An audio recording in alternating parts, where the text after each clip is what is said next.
సౌభాగ్య స్థానాలు ఉన్నాయి.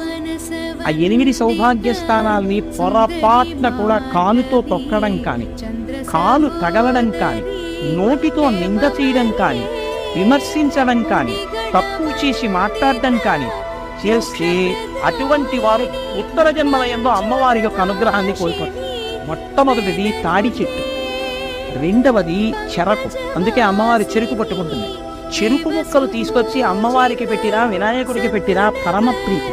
కాబట్టి చెరుకు గడ, తాడి చెట్టు, రూపుమారిన పాలు అంటే జిన్ను కానీ పెరుగు కానీ. నాలుగవది ఉప్పు. ఉప్పుని ఎన్నడూ నింద చేయడం కానీ, ఉప్పుని తిట్టడం కానీ చేయకూడదు. నాలుగవది ఉప్పు. ఐదవది అనుములు.